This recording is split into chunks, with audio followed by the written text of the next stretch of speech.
Welcome to TWitWoW, the best wrestling podcast made for wrestling fans, by wrestling fans, on the web today. I'm John, that's my cohort and commentary Ashton, and this is our NXT review. I gotta say, on the whole, I really enjoyed tonight's episode of NXT, I think. I liked what it prioritized on the show. I'll put it that way. Women got a nice spotlight, including, of course, the biggest thing, the debut of Sarray, who I think looked fantastic. I watched her debut more or less twice, just to make sure that I got everything. Io got spotlighted, and she's going to take rest, so she might be off NXT TV a few weeks, but I like that they gave her a segment to establish that. That's different. Normally they do it quietly. I think it says how big Io is and how big her stature is in NXT that they'd go out of their way to say, hey, this is Io's game plan as a performer. She's going to get her mind right. She's going to come back better than ever. Kyle O'Reilly got featured. You know, this is his first time since his war with Adam Cole. Maybe potentially Karrion's first challenger. That was a big tease tonight. So yeah, this NXT covered a lot of ground, and I think virtually every division. So I enjoyed it. How'd you feel about it, though, bro? I'm curious what you thought. Yeah, I pretty much am on the same page as you. I thought it was an overall strong episode. I like a lot of the acts that were promoted tonight. I enjoyed a lot of the segments that we got tonight. A couple really good matches between the main event and the Cruiserweight Open Challenge. I thought were both really, really good. A little bit underwhelmed by Saray's debut personally, but I know you said you were into her, so I'm very curious to hear your thoughts on her. Other than that, I don't really have too much else to add, so let's get into our first segment. All right, heat of the night. I've really got no heats of the night right now. I guess if I had any nitpick, I wish that they were a bit more creative with how they were going to get Bronson Reed back in the title picture. Really, I wouldn't have him in the title picture at all. I'm wondering if there's going to be like a triple threat him, Gargano, and Loomis, but Loomis just lost tonight, so that wouldn't make any sense. I really don't know. NXT North America title picture seems kind of up in the air, but Bronson being able to get another shot just by beating Theory, I would have liked, more contenders to be like, yo, Bronson, you lost a TakeOver, back of the line. So that was only like a nitpick, but again, I'm not too miffed about it. It is what it is. What about you, man? Do you have anything you want to air out here in this first segment? It's funny, you actually kind of mentioned my heat of the night in passing while you were talking about your own. My heat of the night is kind of a combination of everything involving Dexter Loomis right now. What the fuck are they doing with him? They have him kidnap Indy Hartwell and then immediately retcon it so that it was completely meaningless tonight, where he comes out to the ring and then she comes out from where, I don't know. I don't know where he took her. I don't know if they went on a date. There was no info given on where they went, where he took her. And then she comes out and ends up costing him a match against LA Knight. So they're, again, continuing to push LA Knight and fuck LA Knight. Fuck Sean Ricker, specifically. The idea of LA Knight's whatever. And then later on in the night, Indy is just like, she's obviously clearly distracted by Loomis, but then she ends up right back in a tag title match with Candice. And didn't they just lose a tag title match like a week or two ago? They lost it at TakeOver Stand and Deliver. So they 2 weeks ago, yeah. Yeah. What the fuck are they doing with that whole storyline? I feel like it was starting to make progress when Loomis kidnapped Indy, and now it's completely backtracked, and now it's like it's just floating again. It's like it's just waiting. It's just like it's just not going anywhere at all. It's like we took 2 steps forward, and then we took 2 steps back, and now we're not taking any steps at all. Yeah, okay, so how do I want to approach this? Because here's the thing. So Dexter last week, when Indy pretended to be knocked out, he kind of scoops her up. Everybody makes a big deal out of it. Oh, Index, this and that. In, like, YouTube exclusive type thing, that they do after, like, Raw, SmackDown, and NXT, where they follow up with some of the talent if they lost a match, won a match, whatever. There's a segment with The Way, and Indy actually does come back for that segment. And they're like, where were you? Where'd you go? And she said, I was in medical. So assuming she's telling the truth, which I don't know if we can, given her character is, puppy eyes for Loomis. Loomis just did take her to the trainer's room because, she feigned being knocked out. As for everything else, I'm a bit confused too because I think the thing that confuses me about where they want to go with this is that Indy seems to genuinely be into Loomis. It doesn't seem to be like a manipulative thing or a con. Yeah. But it cost him a match tonight against a heel. Yeah. So, like, should I be mad at Indy because she cost Loomis a match? And then she's trying to go in for the kiss and all thing, but of course the way always cuts in, and they stop it, and then they have a segment later in the show where Indy and Loomis kind of lock eyes while Candice is talking, and then Candice kind of gets jumped by Ember and Shotzi, which, I can't lie, I don't know if I've ever related harder to Candice LeRae than I did tonight. You talk shit and you realize you can't back it up. Distraction! Oh shit, no, please! And then, comeuppance. I painfully relate to that. But I think, because you said, like, oh, we abducted this and that, they did, I think, give some context if Indy is to be believed, just to kind of play devil's advocate a little bit. But I could still understand some of your other gripes, and, like, the way clearly doesn't want Indy to see Loomis, we get that. Indy seems into Loomis, I get that. But, like, this isn't benefiting Loomis, and I like Loomis's character. I'm not saying Loomis should change his character. I more want to know, who should I be rooting for here? Because clearly Indy's into him, and there's nothing wrong with that. The way is being like those overprotective parents that I know you and I hate. But then Loomis is losing matches because of this, so I kind of hate it for that reason, too, because I want him in the North American title picture. And kayfabe-wise, he's further away from it than he's ever been because he lost to LA Knight tonight. And as you said, fuck LA Knight, so... Yeah, I don't know, man. I can't make heads or tails of it. When did Indy say she was in medical? Well, again, that was on a like YouTube exclusive thing that they do after every show. Raw, SmackDown, NXT, when they upload those videos of like, oh, how'd the win feel tonight? How'd this feel tonight? Just last week. Yeah, this is just last week. They uploaded it after she got carried off. Why didn't they show that on this show then? I would be so much less confused. I'd still be angry that they made nothing out of it after making such a big deal out of it last week. But, like, I'd be less confused at least. Yeah, I mean, man, I never mean to, like, because we've had that conversation before, I never mean to annoy you when I bring up that media. I just always want you to know things that are happening. Because I know you're always like... I'm glad when you bring it up so that I can get on the company's head for not showing it. Yeah, because, I can understand the confusion, because if anybody doesn't watch that, right, and then they just see Indy next week, and, because, again, the Way had several segments, which I was glad to see the Way get all that TV time. Yeah. Good for them. They've earned that shit. But if you're watching it and you're like, why haven't they asked Indy where she's been? And you wouldn't know that, oh, well, they already did. We just didn't see. So, like, yeah, I was totally under the impression that we were going to be in, like, another Roderick Strong trunk situation, and that Loomis was going to actually take Indy, like, away. Yeah. It's, I don't know. Foster, I fucking wish. But yeah, I mean, I still like the angle, but I wish I knew more clearly who I should be rooting for here. Because that's like my thing, is I honestly don't Loomis, right? know. Well, I mean, yeah, Loomis. I think Loomis is the only clear babyface here. Because again, they did give context like, oh, Indy was in medical and stuff like that. And but again, he is kind of losing matches. So should I be supporting Indy as well? Or is it because she's still the Way? I think you're supposed to be supporting Indy in this for sure. Because it's like, she's got to like get out from under the noses of her oppressive parental figures kind of thing too. Yeah. I don't know, man. I feel like however this ends, too, because you have to think about the Loomis character, I wonder if his character would have to change at all.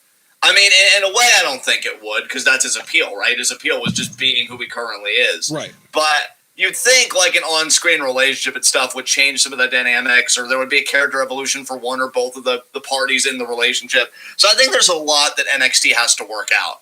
And I'm curious how they work it out. But in the meantime, do you have anything else you want to air out in this first segment here? Well, I didn't, but then I just saw Paul said, what's stopping Indy from going out with Loomis? They're not actually her parents, and she's not underage. She has her own autonomy, doesn't she? Paul, I feel like you've never been a part of a clique before, or a gang, or anything like that, because if she were to do that, she probably feels like she owes any success that she's had in NXT to the Way. And if she would go against their wishes, she probably feels like they would excommunicate her and throw her out, and in her mind she can't afford to lose that. I think the definitive moment, root for love, John, root for love. Paul, you are beautiful. I love your face. I know that definitively. I feel like the way this angle is going, there is going to be a choice that Indy's going to have to make, because I guarantee you they're losing that women's tag title matchup whenever it happens. Because I don't think it's happening next week because they didn't advertise for next week. Maybe it's in 2 weeks because I know they like to have time to promote their fights. They got that Dario Cueto in them. But, she's probably going to cost them that match because of like she's thinking about Loomis or something. And they're going to force her to make a choice. It's either us or it's Loomis. And depending on how she decides and what she decides, that's going to put Indy in her proper context for this story to me. So, yeah, I'm just going to wait. I feel like that's the more interesting way of going about it, but I don't feel like NXT is going to go there. Interesting. All right. They want to squeeze as much juice out of this as they possibly can. You're probably right. So, I guess with that said, is there anything else you want to talk about? Heat of the night wise, I don't think so, no. All right, then let us get into our NXT review. And we open up this show with Cool Cal. Eric Guitaring, I gotta say, his new theme is kind of growing on me. Dude, I was literally gonna tell you during this review, which I guess I'm doing now, his theme song is a genuine candidate for theme of the year for me. Yeah, dude, it's one of those things, like, and I'm just speaking my truth, it's one of those themes that on the first side, especially when he would come out to the Undisputed Era theme for song, you're like, oh, what's this generic rock music that even he can't identify, like Brian used to say about his first theme on the main roster. Then, like, on the third listen, you're kind of head-bopping a little bit. Then by, like, the fifth layer, you're fully jamming out to that shit. Like, that is so me with this theme, because at first I'm like, how can it really top what he was coming out with? And then, I hear it again tonight, and I'm like, yeah, him as this, like, singles babyface that's, like, owning his shit. Yeah, and then I guarantee you, if there's, like, a clean version released, preferably by WWE Music, it'll be on repeat. I am going to cop it. It's going to be on repeat. So I think he's packaged really well. He's feeling good about himself. He says it feels so good to have Adam Cole behind me. And, what's next for me? And he alludes, going after championships, because now he's embraced that killer instinct that Adam always embraced, that kind of always put O'Reilly off, but he's found his. And, he says, it's time to see what's next and go for gold. He's thinking about the North American Championship, which he calls the Workhorse Championship. Then he says, a reference to time. I guess I'm talking about you, Carrion. And like, you could really see that he's making a play for that NXT Championship. And he is about to go further into that when Cameron Grimes interrupts. How'd you feel about this interaction between Grimes and O'Reilly playing off each other? I like O'Reilly a lot, but a lot of the stuff that he was doing in this first segment was just corny and like cringy as hell to me. And then Grimes comes out and just completely steals the thunder in my eyes. Like, Grimes felt like so much more of a star in this first segment to me than O'Reilly. And I like O'Reilly a lot, too. So that's gotta, it's not like I'm just throwing him under the bus, but Grimes just comes off as so much bigger of a deal and so much more like a larger-than-life character than him. Grimes, I will say, man, like, he walks that line perfectly between just being the comedy wrestler that you can laugh with or at, depending on what he's doing. And, like, he's a fucking, Kyle O'Reilly said the word workhorse to describe the North American title. He is a workhorse in that ring. He walks that line so perfectly. And I gotta say, I like the interaction between Grimes and O'Reilly here. Oh, yeah. Grimes is hilarious. Grimes just generally is hilarious. I will give O'Reilly credit on this. At the very least for trying, depending on whether you enjoyed it or not. I like that he indulged Grimes a little bit. Most people, they just make a face or they're quiet and then they deck him in the face. O'Reilly actually kind of fed him the line a little bit. Yeah. I like that. He's like, oh, yeah. Oh, thanks for that. Yeah, it's not you. Oh, thanks for that little bit on Doggy Coin. It was great. It's like, oh, yeah, of course, Kyle. And, like, Grimes is, like, so fired up because it's like, oh, finally, somebody that listens to reason. And by reason, I mean money. And they do the whole to the moon thing and everything else. I love that when they said to the moon together. It was legendary. And I'm not gonna lie, part of me was like, is it happening? Like, I low-key was like, this partnership would be cool as hell. But then, like you said, O'Reilly decks him and this and that. So not a bad segment, but Kyle O'Reilly, I think, is still... It's weird to say still finding his footing as a singles babyface, because this isn't his first rodeo as one. I mean, he is a former ROH World Champion. You know, he's done stuff in singles before. But, you know, this just kind of has a different feel a little bit. So we'll see how that goes. And this does set up a main event for later tonight between O'Reilly and Grimes. Then we see a segment where Saturday arrives at the Capitol Wrestling Center. Zoe Stark cuts in and says, oh, you know, if you wouldn't mind, Saturday, like, I'd like to be your opponent. Saturday agrees. LA Knight talked, which nobody gives a shit about. Then we get Knight versus Loomis, which, again, Knight gets the win because Loomis is distracted by Indy. Indy goes for a kiss post-match, and the way just cuts her off. Then we get Leon Ruff. And, again, man... I thought this was kind of weird, because Swerve didn't even respond, which, like... I wonder if they're going to play that up intentionally, like Swerve is intentionally ducking Ruff. Because he even said last week, once he beats Ruff, he's going to be in his headlight or in his tail lights. Like, he's going to feel like he's just past him. You know what I mean? Yeah. Looking at this, okay. Well, looking at this in the context of the feud, you can look at it one of two ways. I like your interpretation where it's just Swerve being like, nah, man, ain't worth my time. I already beat you. We're on to the next one kind of thing. You could also read it as he's still kind of reeling from the attack last week. And maybe he just, doesn't want to respond, whatever.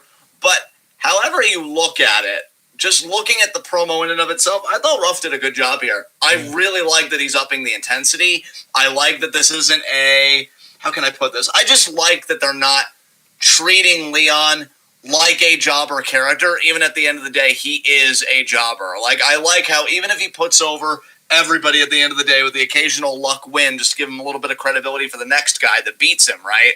He's not some loser. I like that he's permitted to have intensity. I like that he's permitted to have aggression and stand up for himself. I think that hits different. Because, I feel like every other kind of jobber, at least, with my growing up with wrestling, I started in the early 2000s, they're either some sad sap or some loser or they're goofy, but Leon's a person. And like that, I don't know, that just really hits different for me. I like the stuff he's doing right now. Obviously, I love Swerve, and now I'm starting to warm up to the heel turn because, wow, he's finally able to show out again. And again, as I've said repeatedly, I thought he'd be handcuffed as a heel in the ring. But seeing as how that's not the case, I'm like, cool, let's fucking go. So yeah, I thought this was good from Ruff. He asked Swerve how it felt when he banged his head against the locker, not once, not twice, but then he simulates the banging with his hand. Says, I've had enough. You've pushed me too far, etc., etc. So yeah, great intensity from Ruff. He clearly wants another match with Swerve. We'll see how that goes. I'm going to hand you the reins on this one, though, because this is your girl. This is still, in my mind, the queen of NXT, despite not having the belt anymore. Io Shirai gets interviewed by Beth Phoenix. How did you feel about this and Frankie Monet's interruption? Yeah, it was cool. It was all right. Io, again, was doing her best to speak English. Kind of talks about her own title reign, talks about Raquel and the match with Raquel and how big of a deal it was and stuff like that. Frankie Monet, when she does show up, I think the first thing that she says is basically like, oh, well, while you're taking your time off, I'll have to just fill those shoes of the top woman in the women's division. And Io fires back with just a flurry of Japanese, which I really wish we had subtitles for because I really want to know what actually she said. And then Frankie was just like, the thing is, there's this weird thing about Frankie where like she comes off as like she's like fake polite, like she's trying to be polite. Or at least she's trying to put up a facade of politeness, but it's so passive aggressive that you can tell that it comes from a place of like maliciousness. And she's like, I'm sorry, I just don't understand. And just a few more words of Japanese, and then she goes, I like cats. I love that. Like, here's the thing. I agree with you 100%, first of all, that I wish that we had subtitles when... foreign characters are like non-English. Well, especially for something like this where it's a pre-tape. There's no excuse, really. Yeah, certainly not.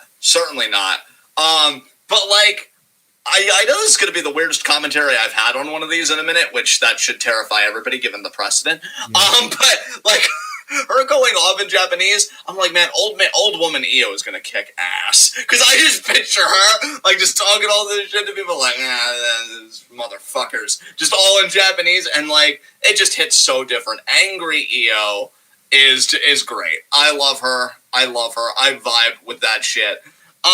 Frankie, It's interesting because Foster just said Frankie is kind of weird.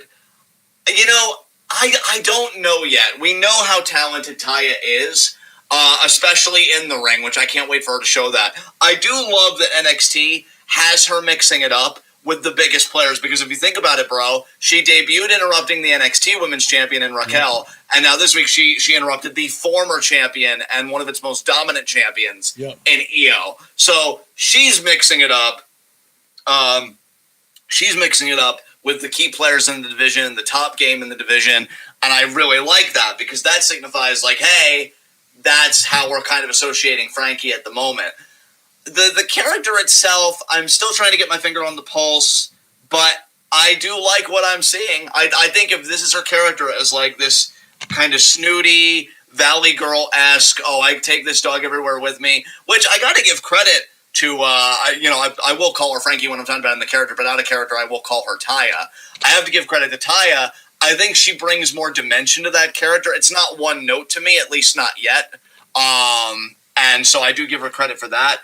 I'm just interested when she really gets in a program that includes both out-of-the-ring stuff and in-the-ring stuff, how this character will really resonate. I think you and I will really then be able to give an opinion of, oh, this sucks, or oh, it's great. But knowing that it's Taya and we love her and we love her past work, at worst, I think we'd come somewhere in the middle. Like, she's good with it. We just wish that she had something better than this, at worst to me. Yeah. So we'll see. But, yeah, I loved Io's energy in this. Oh, my God. The two women that resonated with me the most tonight again was Io Shirai talking her shit and Candice LeRae trying to talk her shit, failing miserably and getting a comeuppance. Because if that isn't every time I've turned up on my sister ever and it paid the price for it. So yeah, good shit there. We get GYV versus Breezango. GYV before the match, they do their usual shtick of running down the other guys and saying that they will be the next NXT Tag Team Champions. We're still waiting on that, boys. We're still fucking waiting on that. But match was solid. They win with the Ticket to Ride or Ticket to Mayhem, I think they call it now. I apologize. They do win pretty decisively. Breezango seems to be like the legitimizer team now in the division. It's like you got your one little tag title run. Now you're going to put over all the other teams. But GYV say they just beat former tag team champions every time it happens. Exactly. But, good for GYV. They've got some of their momentum back. Good shit there. Good shit. Do you have anything you want to say about this match? Breezango were absolutely tripping before the match. Did you see them coming out in their fucking British gear, like the British armed guard shit? I did. Paul, did you have opinions about this? I'm just curious, given that you afford commentary on accents and such. Was this cringe to you, or did they pull this shit off? I'm curious. But while we're waiting for him to get back on that, I love what Breezango does. I still think them coming out as astronauts was my favorite, because that was just, I think, very, very creative and clever. But yeah, this was nice. Foster thinks that Breezango might break up soon. I wouldn't complain. Yeah, I would. Honestly, I only wouldn't complain because I've been dying for the last few years to see Johnny Curtis go back to singles. Ever since I saw that one promo of his that I shared with you about him talking about wanting to be in the ring with AJ Styles and Daniel Bryan, I've wanted to see, has he really changed significantly in singles? Does he have a character in mind if he would ever go back to singles? Because I don't think you could do the dancer anymore in my mind. That's so aged at this point. Yeah. Wrestling is about evolving. I'd be curious about Breeze because he's a solid hand in the ring. I could even see Breeze being like a brief North American champion if they break up. So I do think there's upside in both guys having a singles run. We'll just have to see. Foster, I wouldn't blame them, honestly. That team has dealt with 2 injuries. They got their title run. Now they're just putting every other team over. Let's give singles a try. Let's see how that fucking goes. Yeah. I would love to see Let's Get Weird Johnny Curtis come back. Yeah, there you go. Or even again, for me, after seeing that one interview promo style thing so many years ago, even if it was more serious Johnny Curtis of I want to fight Kyle O'Reilly and I want to fight Finn Balor and I want to fight these guys and I'd want to see him fight those guys. Whatever they want to do, I'm here for it, man. I'm very open-minded right now about their future. Yeah. After this, we get another interview with The Way. We already kind of touched on this segment, and really in the first segment of our show, Heat of the Night. Was this the one that was supposed to just be an indie promo, and then Candice and Johnny cut her off, and then Bronson Reed showed up, and then Theory? Yes, this is exactly the one.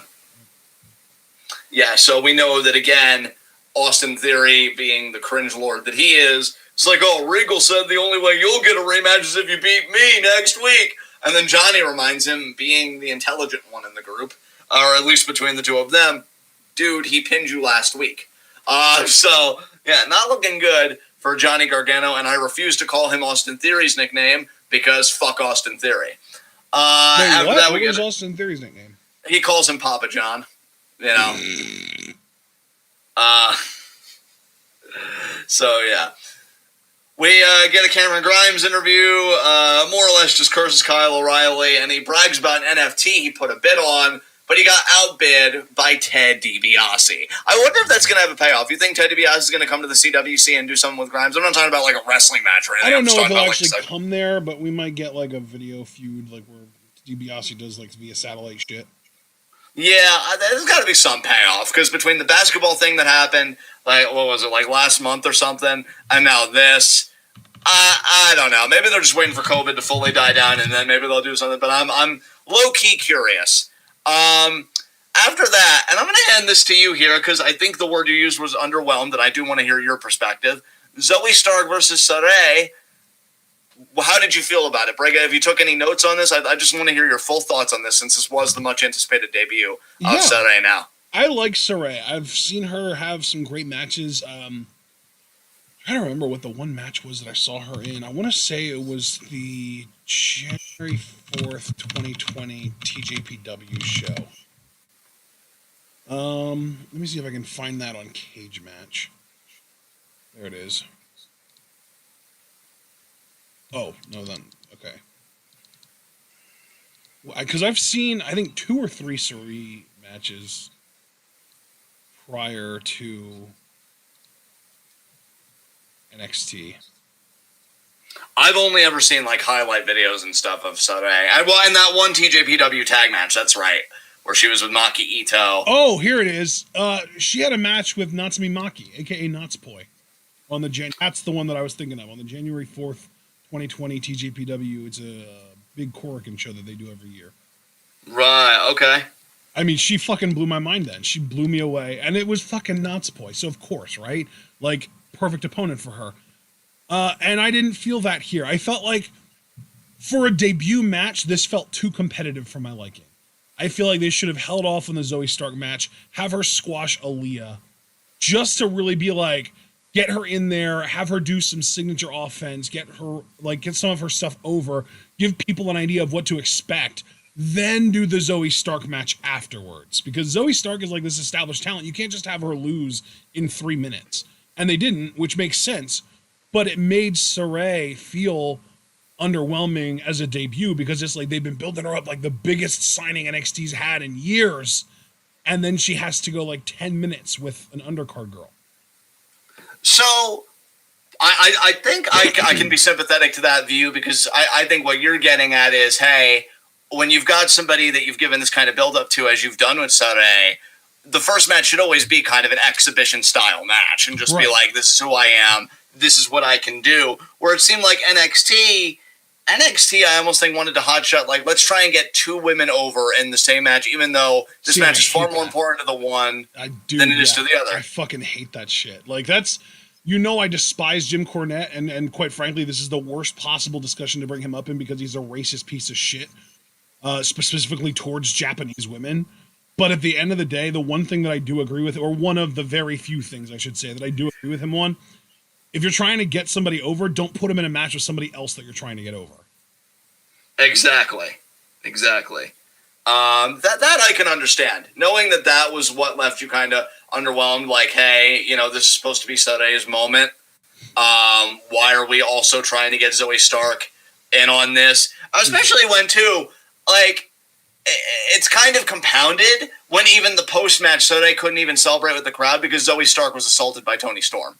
So, like, it takes attention away from Saray and puts it on Zoe and the woman she's feuding with, and Toni. So very similar to last week when we had Frankie Monet debut and then immediately get upstaged by Bianca and Rhea. Yeah. Yeah, honestly, and even especially thinking about the post match, I think I can definitely see where you're coming from. Because that I didn't like. I'm like, well, can't Soday just have this? Like, why do we have to transition into Zoe Stark doing something else? No, okay. And again, it all stems back to, like, why are they trying to make Zoe Stark a thing? I don't understand it. Which, yeah, I mean, and before, like, I've kind of spoken up, I won't say in defense of Zoe, because it's not like you've been, like, overly critical about it or anything, but I've said, like, oh, well, she's solid, this and that. This is the first time I've been a bit annoyed about it, though, because it's at somebody else's expense that, like, just came in. So, yeah, I mean, I enjoyed the match. I think you've definitely given me some food for thought, for sure. You've given me some pause. I enjoyed the match. I think Saturday looked great in there. I love, like, her packaging, her size and her attire and everything else. I think she's very marketable. Let me ask you, dude, what did you think of her theme song? It didn't blow me away, but I liked it. So, like, it's fine, but it doesn't have that memorability of Kyrie or even Io's. And look, I ain't even going front. I don't even really care for Io's theme, but I will say that it's memorable. Like, it hits, and like, it's Io Shirai, and she's coming to, like, fuck people up.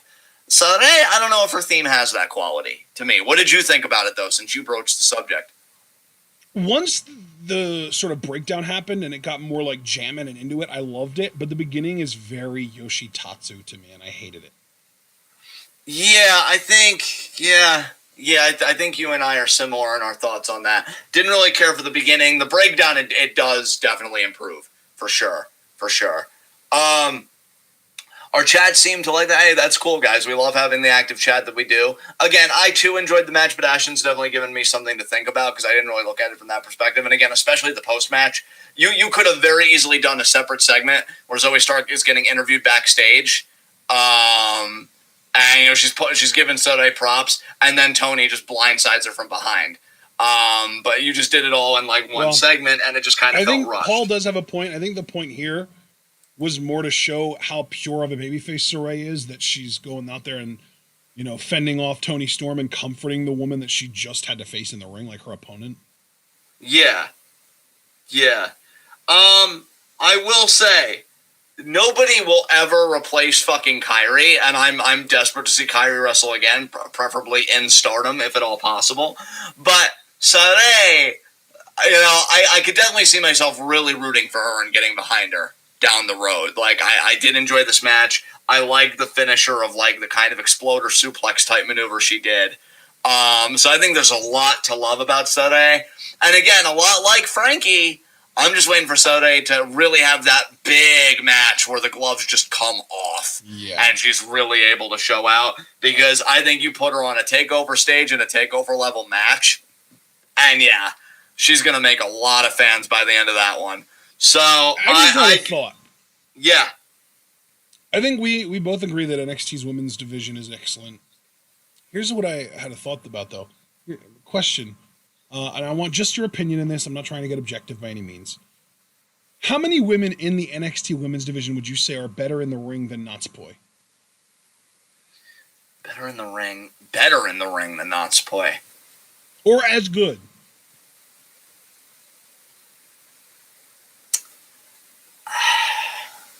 Dakota Kai? Okay, well, that would bring it up to 4, maybe.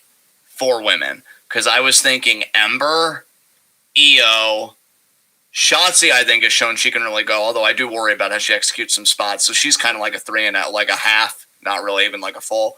And then, yeah, Dakota is really fucking strong in her spot. So I thought at most 4, but again, even if you don't want to give Shotzi full credit, because I think some of the stuff she does is dangerous as fuck, and I worry about her breaking her neck one of these days, 3.5.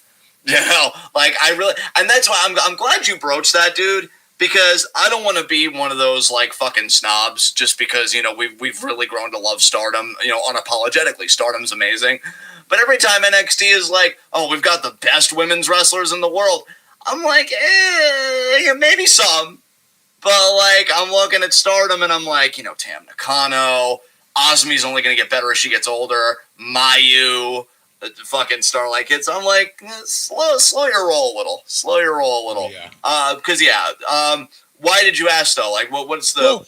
Because what like you would the think. one match that I've seen Saray in that really like caught my attention and made me really like her was against Natsupoi, and I'm just wondering like how many women in NXT can give her that caliber of a match, and it's a very small list. Yeah. Yeah. Do you think even me saying 4 was a bit much, or do you think that sounds about right to you when you think of a number? I would say 3. I would just say 3. I don't think Okay. she is anywhere close to that contention. Okay. Fair enough. Yeah, Fair enough. Like, don't get me wrong, Shotzi's fun, and I do enjoy her, and I think she is good in the ring, but she still feels... I would compare her almost to a Saya Kamitani. Like, she has a really, really nice moveset, and she has some athletic stuff that she can do, but she's not really a complete wrestler yet. Yeah. Yeah. And even I would yeah. probably rank Saya above her just by a little tiny bit, but they're very, very close. Yeah. And I had my reservations, so I almost gave her a half a point, because I do think about sometimes when she does a dive or whatever, like even at the takeover, which I know got jiffed to shit, where she did that one suicida and it looked like she broke her fucking neck. Yeah. I was like, ooh, Shotzi, you gotta be, it's when you I think that's why she's she's such a fair comparison to Saya Kamitani, because Saya Kamitani is also very innovative, very risk-taking, and she also sometimes, looks like she's about to break her fucking neck. Like she does some shit where she'll land on her head or she'll land on her neck and stuff like that. That's like really concerning. She and Shotzi, I think, are very similar in that way, and I think there is an element of lack of experience that they both have that lends itself to that comparison as well. Yeah, I think that's very fair. I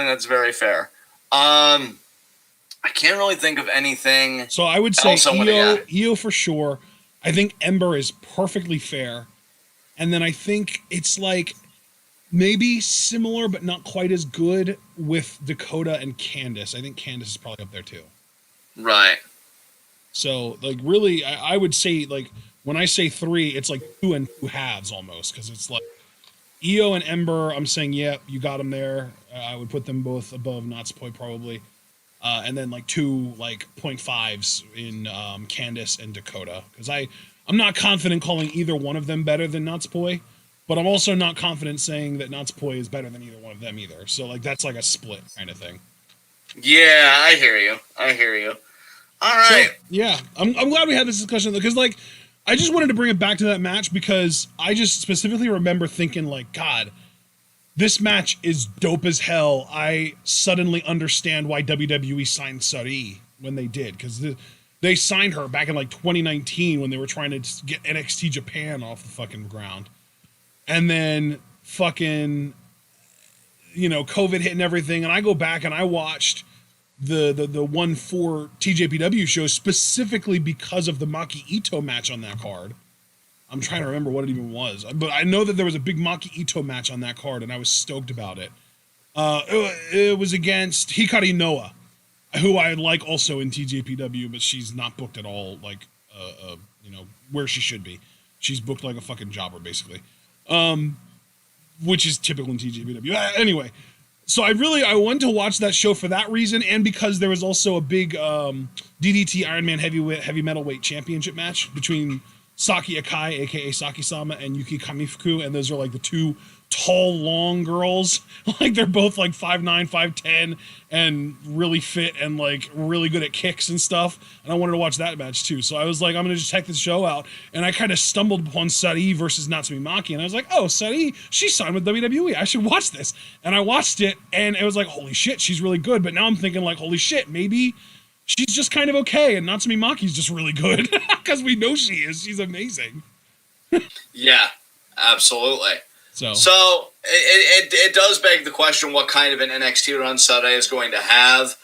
Again, I could even see her and Io trying at a run for the NXT Women's Tag Titles, because God knows Ember and Shotzi are going to need better competition, as is evidenced by the segment they had tonight. But we won't, that's after this next segment, which was Raquel's interview. Not really much to say here. Dakota did answer for Raquel in parts that, like, oh, you mean Mercedes? Like, calling out Raquel and pretty much addressing the entire women's division. And Raquel's like, hey, Io was a great champion, but I busted my ass for this championship, and this is the Raquel Gonzalez era, and she's going to make the most of it. And so then after that, we do get the way in Ember and Shotzi. Already kind of talked about this, but I do just want to emphasize again, Ember and Shotzi are going to need better and different challengers soon. Because I don't expect Candice and Indy to win the titles here. I don't think anybody does. And that's another reason why I'm thinking maybe Io and Sarray, maybe possibly. I don't know. But they got to beef up that division a little more. Because in a way, I already do like it more than the women's tag division on the main roster. But, you got to start up in the ante a little bit. There've got to be women's tag teams on the indie scene that you can scoop up. God knows you do it with everybody else, right? So just get a few of them, then maybe make some of your own organic talents down the road of like, hey, we're going to put you guys in a team. Like, really make a division here, because already the indie Candice stuff feels a little played out. That said, we go from that to Kushida with an open challenge. Talks about how Escobar, he gave him that opportunity last week, and now he's the new Cruiserweight champion, and he wants to offer the same opportunity tonight. Oni Lorcan answers it. What do you think about this match, man? Oh, dude, I was stoked that Lorcan answered it. I also really like Barefoot Kushida, low-key. Like, it really feels like it gives him that, like, MMA credibility for some reason. I don't know. It's just like a weird, like, aesthetic trick that he does, but it works really well on me, at least. It makes me feel like he's a lot more legit and credible. This match was really fun, though. I really loved this match. The fucking chops. The fucking chops that Lorcan threw about 3/4 of the way into this match were absolutely bonkers. What the hell was he thinking? Yeah, dude, Lorcan's aggression. Like, this fucking dude. Like, some of the strikes he hit on this harken me back to his matches with Hideo Itami when Kenta was still, with NXT. Oh, yeah, I actually forgot about those. Oh, my God. Those matches were so fucking good. I feel like Kenta's mouth bled during every single one of them. Kenta's mouth bleeds during every match. I'm telling you, that dude has some kind of gum disease or something going on there. Like, dude needs to get that shit checked out. But yeah, good shit from Lorcan. Honestly, if you ever wanted to book this dude as a fiery babyface, like underdog story, I wouldn't mind him beating Gargano for the North American Championship again. My number one pick will always be Loomis. I want to make that clear. But if it's like, it's a no from us, Lorcan honestly would be like in my top 3 for guys that I'd like to see, baby faces be the next North American champion. Because I love his intensity and I love his fire. I don't even really know where he sits right now. I'm guessing he's still a heel because him and Birch were heels when they were tag champions. But maybe he'll find his way to being a babyface again. I don't know. But Kushida does win via submission after the hoverboard lock. After the match, Legato's theme hits. Wild and Mendoza attack from behind. They restrain him so Escobar can kind of get the jump on him. But then MSK come out. They kind of even the odds. And we know that next week, Kushida and MSK, all the champions on one side, against LDF on the other. Hoping LDF gets the win and that Wild and Mendoza can maybe get another shot at the NXT tag team titles. I like them as a tag team, and low-key, I was kind of hoping that at one point LDF would all be champions during their run, and that could still happen one day. They're still together. They haven't broken up. But it'll be even harder now that Escobar is no longer Cruiserweight champion. So we'll have to see how that goes. After that, we get Mercedes Martinez's promo. Ashton messaged me about this because years ago, when I was training to become a commentator for like indie promotions, the guy that was training me, he said that his least favorite thing, and then that's why, Ashton, just to clear that up, it was never my least favorite thing personally. It was just always something that one of my like early teachers in commentary told me was their least favorite thing, and they mentioned Seth Rollins' ROH promos when he was Tyler Black as being the epitome of this fucking shit, because Mercedes said at one point, nothing, and I mean nothing, is going to stop me, and it's like, well, yeah, that's what nothing means. There's no need for emphasis. See how that really added nothing to the conversation, and I'm not fucking Mr. Kennedy. So, yeah, Mercedes feeling herself, although I will say, we've kind of ragged on Mercedes for her promo abilities before, but this was fine. This is by no means a bad promo, I don't think, even with that redundancy aside. And as I said, Foster said, I was not a fan of Mercedes' promo. I thought it was serviceable. Dude, it's not. I think the word here for Mercedes promo is just generic. It was just It was like it felt like fucking villain script number 832, straight out of the fucking WWE Screenwriters Guild. Yeah, and that's really why I said serviceable, because it's nothing memorable by any means. It's not going to be like, oh my god, Ashton, I can't wait to talk about that Mercedes Martinez promo on TWitWoW tonight. It gets its point across. And Mercedes' personality totally comes out in the ring. I think she's a lot better with sound bites. Like, again, when she dropped that one soundbite, it might have even been on EO. Or just the whole women's division. I'm coming for you. Click, click, in time with her theme. That was good shit. You know, I think she's better in sound bites and her personality comes out in the ring. She's not a talker. And I'd say that's okay if talking wasn't a big part of the business, but she gets by. And that, you know, I think that's what matters. Everrise versus Imperium. I didn't give a fuck about this, bro. Like, you know, Killian Dane does a run in. I actually thought Imperium was going to lose this for a second, and that honestly would have been a nitpick for me, only because you've built up Imperium like they're going to take over this shit, and they lose to fucking Everrise. No offense, Foster. But, you know, I would have been like, yeah, that's fucking believable. But they didn't. They do get the win with, like, the powerbomb uppercut combo. Fine, it was fine. The match sacred, blah, blah, blah. We know it already. Either get Thatcher on board or get the fuck out. We get a final segment with The Way. We see the aftermath of Candice's, you know, just kind of spending quality time with the women's tag team champions. Gum in her hair all a mess. Indy tells her that she got them a rematch with the women's tag titles. Fucking Gargano's still a bit pissy about the fact that, you know, Bronson Reed could be getting back in the ring with him sooner rather than later. So it was just a bad night for The Way. For all that TV time they got, nothing good really happened to them during any of it. So after that, we get Kyle O'Reilly versus Cameron Grimes. Now, I know playing off of each other on the mic was a bit How did you feel about them as opponents in this main event, partner? Oh, man.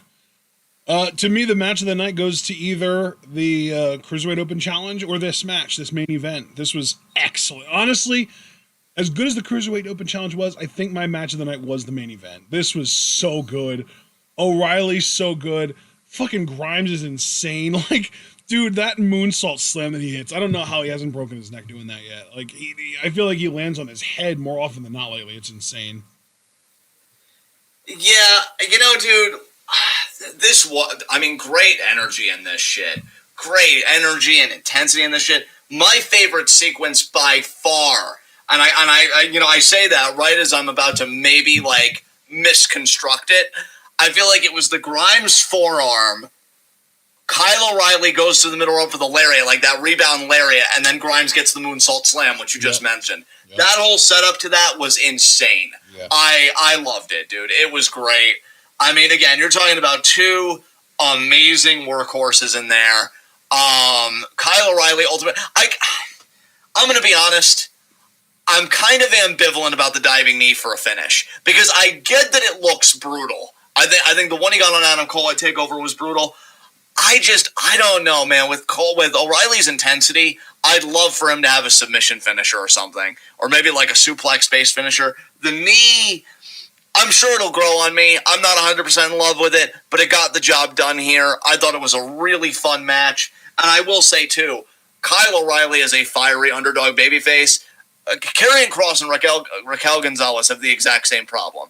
They are both champions that are really not compelling by themselves. These are title reigns that are going to be made solely by their challengers. Yes. Because, like, with Roman Reigns, make no mistake, Roman Reigns is definitely made in part by his challengers because he's just had great feuds, whether Kevin Owens, Daniel Bryan, Jey Uso, whatever.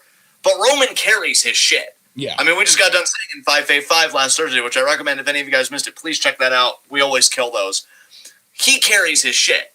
Raquel and Karrion aren't going to carry their shit because I'm going to be honest, and maybe I'm being too visceral here, and if anybody wants to call me in and be like, yo, John, easy, you're kind of being ridiculous. Karrion, to me, has that Bray Wyatt vibe. And I do mean Bray Wyatt when he was like the cult character of like, I understand his promos. It's not that his promos are incomprehensible, but it just seems like a whole lot of nothing. You're talking about time, and you're talking about everybody paying the toll. Like, I don't care, dude. Like, nobody cares. His promos have that exact same quality in me that Bray Wyatt did when he exhausted his credibility with everybody. I mean, that's just where I am. Dude, that's personally. A perfect compare. Yeah, it really is. Like, he drones on, and what he's saying might make sense if you really listen to it, but he's so rambly that you have no real motivation to listen to it. And it's just like, okay, fine, just please let me know when this promo's over. Yeah, pretty fucking much, yeah. And yeah, but you know, this is a case where if we are setting up for Cross O'Reilly, which very likely seems to be the case. Oh yeah, that's be meaner to Cross. Thank you, Foster. I love you. But no, like O'Reilly is gonna get that title reign off to a great start. Hell, Finn already did. Finn was the best part of that fucking match when Cross won the match. So this is going to be a title reign entirely made by his challengers. Raquel the exact same way. That's why I think NXT was smart to have her first title defense be kind of a hoss fight with Martinez, because that's going to be compelling to a point. And that's why we can't wait to get beyond these title runs. It's not just because of who these people are personally, although believe me, I hate it. It's just because as performers, like, you can't carry your own weight. You're not a Roman Reigns. You're not an EO. Hell, you're not even, like, we want to talk about, like, comparing NXT champions with main roster champions. You're sure as hell not a Sasha Banks, who, you know, you can't even really say that she had a reign, or a Bayley, because you can't even say Bayley's reign was made by her challengers, because one of her challengers was Tamina, and I feel like Bayley got one of the best matches of Tamina's career out of her. You know, you're not that type of champion. And if you're not that type of champion, I just can't wait to get past you to get to a champion that can do it all, that can carry themselves, that can even carry their opponent if they need to. Like, hey, you know, we like this person. We want to test the waters. Can you take them to a good match? Hell yeah. You put that responsibility on You mean like Raquel. what Io just did with Raquel?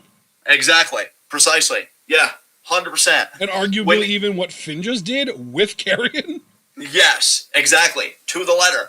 And my point being, just to put a nice little fucking bow on it, is that when you have champions that can't do that, they are the worst title reigns, and they're a slog to get through. And this is even worse because the way these characters have been booked, you know, they're holding those titles for a long time.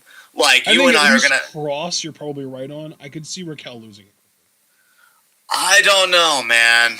I definitely agree with you in the sense that Raquel is losing that title before Cross, but I'm just prepared psychologically for you and I to take a deep seat on both divisions, because I think it's going to be a minute. I think Raquel is kind of an example of sunk cost fallacy. Like, WWE invested, or NXT really invested so fucking much credibility into her. Like, she literally pinned Io in War Games, dude. Like, she's been on such a tear. They couldn't not put the title on her, and it wouldn't surprise me if she only held it for like 2 months or 3 months.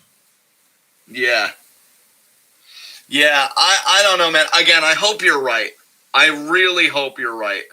But I think I'm just mentally preparing myself for both divisions to be a deep seat with these people as champions, and I hate it. You could be right. You could absolutely be. I mean, the thing is, the whole sunk cost fallacy thing, if that's not true, if they just genuinely invested that much in her because they see that much in her, yeah, we're fucked. We're going to be sitting here.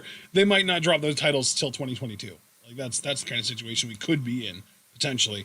But I really hope that it really is just an example of the sunk cost fallacy. It's definitely more wishful thinking on my part, I think. I mean, I don't want to be, and this will probably be the most hyperbolic thing that I say, and I just want everybody to know that I exhibited self-awareness in this moment, because obviously we're going to have compelling challengers.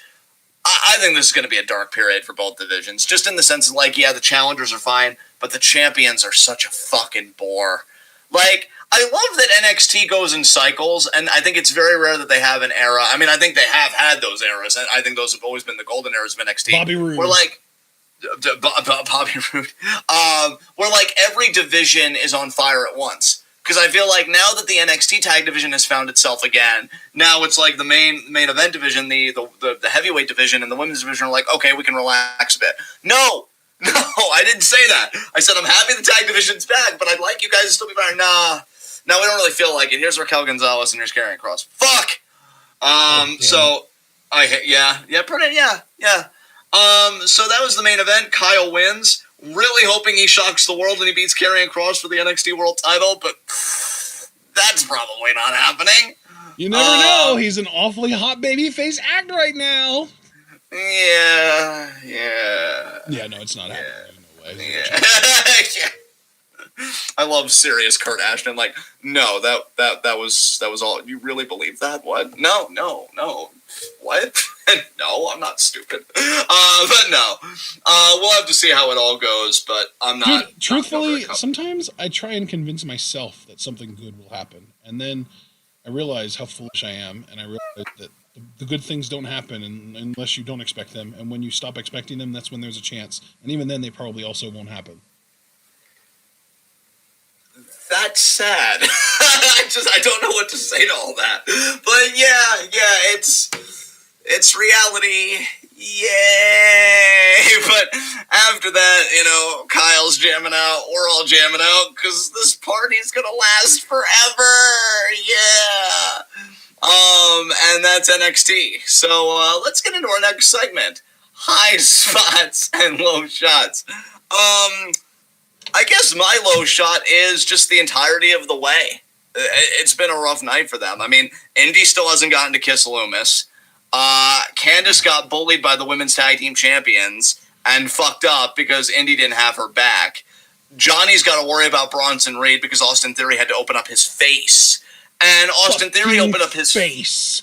Exactly. And Austin Theory opened up his fucking face just to get his ribs crushed again. Which, again, if you don't know what I'm referring to, in the NXT exclusive that I told you about where Indy's like, oh, I'm in medical, they had a whole bit with Austin Theory where his voice sounded like an 80-year-old man because Bronson Reed with the tsunami crushed his ribs. So, yeah, it was a horrible night for everybody. The way, just awful night for them. So the entirety of that faction is my low shot. Who's your low shot? Damn, I guess, you know what, I'm not going to do it. My low shot tonight is Zoe Stark because she talked her shit. She wanted her match, and she ended up losing and then getting beat down afterwards by Tony. Yeah, I mean, facts, really. I don't see anything wrong. And if I want to take it a step further, she got exposed as just not that good. Damn. All right. Well, my high spot. Who do I want to give it to this week? You know what? Fuck it. My high spot's Saray. She fucking, she's gonna be a star, no doubt. She won her debut. Might have been a bit too competitive. Again, I can definitely see your point. But I think she's gonna make fans very quickly. And even if some people aren't sold on her now because of how they booked the debut, in 6 months, and in fact, I'd even say less than 6 months. I hope it wouldn't take that fucking long, but no more than 6 months. I think she'll have made fans out of a lot of people when she gets that first really big takeover match. So we'll see. Who's your high spot? I mean, I guess I'll just go with the easy choice, Kyle O'Reilly. He opened the show, got a great reception, cut his promo. Turns out he's been taking financial advice from Cameron Grimes, and he invested in Dogecoin. Hopefully he got in before the spike. And then he won. Yes. So, yeah, big, good night for Kyle O'Reilly. Hell yeah. All right. So, yeah, with that said, guys, this has been NXT. This has been TWitWoW, the best wrestling podcast made for wrestling fans, by wrestling fans, on the web today. I'm John. That's my co-writer and commentary, Ashton. Guys, be sure to like the video as you file out. The more likes you leave, the more likely we are to be the top search result for NXT reviews on YouTube. And when you're the best at what you do, the top is the only place that you belong. So please leave that like. Be sure to hit the subscribe button down below and click the bell icon for notifications so you never again miss any of that sweet, sweet TWitWoW goodness. Check out everything we're involved in the description box, including our Patreon. I just want to talk about a couple tiers of you guys. You can look at it below and see if you ever want to do a TWitWoW request live, what that costs, price breakdowns. But the two things I want to highlight are if you donate $1 to the TWitWoW Patreon, you will get 2 additional Q&A questions. We do Q&A the last Thursday of every month. For this month, that is April 29th. So we've got 9 days left until Q&A. These months go by so fast, don't they? I can't believe it. So yeah, like non-Patreon donors only get 3 Q&A questions, but if you donate $1, you get 2 extra, which makes 5 when 3 ain't enough. But I would personally recommend that you donate $3 because you get access to the TWitWoW Discord. We do Among Us Mondays. We're cool like that. And it's just a great community of people. We talk about everything from politics to music taste. It's a very varied server. And just, again, full with great people. You want to get in on it. And, again, you get the 2 additional Q&A questions. So it's like a bundle. You get the 2 additional questions to ask us, and you get Discord access. I call that a steal for $3 fucking. In this economy, hell yeah. So be sure to donate. Check us both out on Twitter. I'm at John_TWitWoW. My pinned tweet is to collect Q&A questions. So, again, that is kind of a hub where you can submit them. We also accept them through the Discord, YouTube, and Facebook. Ashton's pinned tweet is the recording schedule for TWitWoW for each month. Obviously, we're in April, so the pinned tweet is our schedule for the month of April. Now, today was the 20th. We knocked out the NXT review just to give you guys the rest of the week. Tomorrow at 5 p.m. Eastern Time, we have got our Stardom April 17th show, New Century 2021, Day 5 live reactions.